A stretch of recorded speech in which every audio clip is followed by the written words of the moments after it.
I'm just going to talk about something you've never heard before. Wrong. Something you've heard before many times. And it's about what we say. And I want to share with you just a couple verses.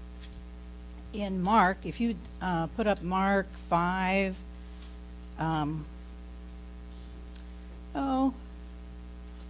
maybe 27.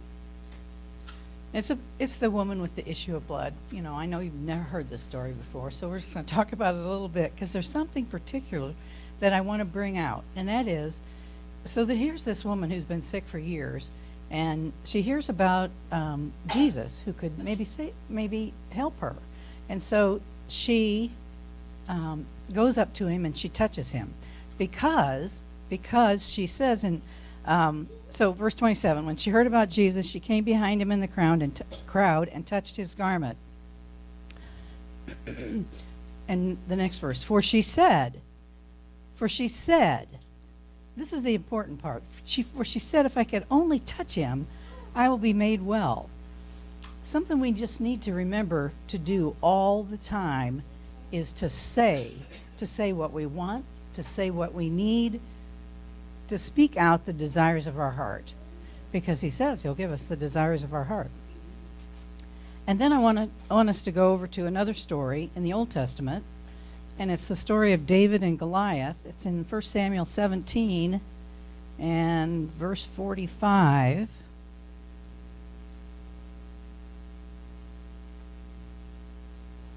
So you guys all know the story of David and Goliath, how he goes to his to the front where they're fighting. The Israelites are fighting these guys, and Goliath comes out how often he comes out and challenges them, and nobody wants to go forth. And here is young David, who's like 17 years old, who's been out taking care of sheep.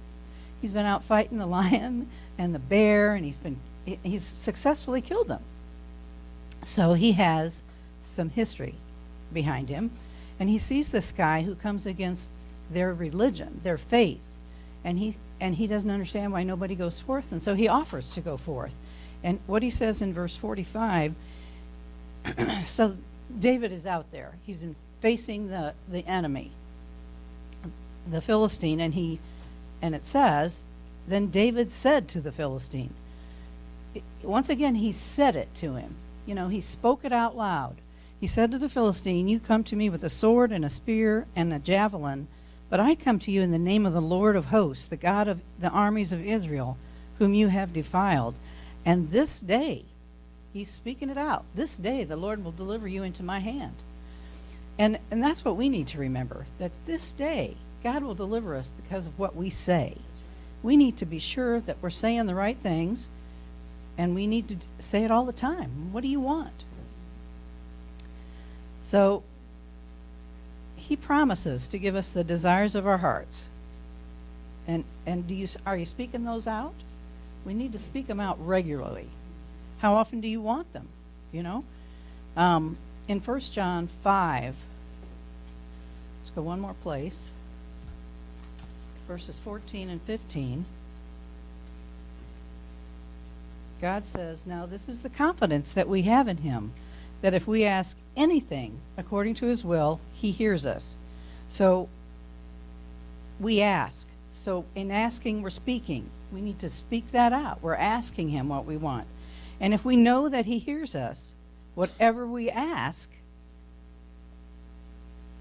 we know that we have the petitions that we have asked of him.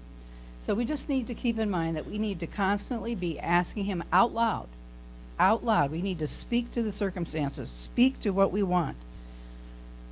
So giving our tithes and planting our seeds, we demonstrate our obedience and faith if we speak it out, if we speak out what we want. So are you speaking out what you want? Are you saying what you want? God is so good to us. He wants to give us the desires of our heart. He wants to give us those. But just like salvation, how did you get salvation? You had to ask for it, right?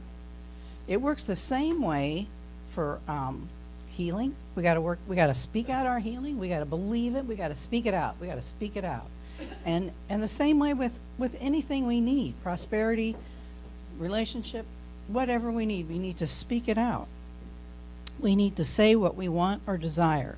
So today, as you give your tithes and offerings, be sure you assign something to your seed. Assign what you want to that seed in your expectations by by saying it. It's so important to say what we want. And that's all I have. Servers come.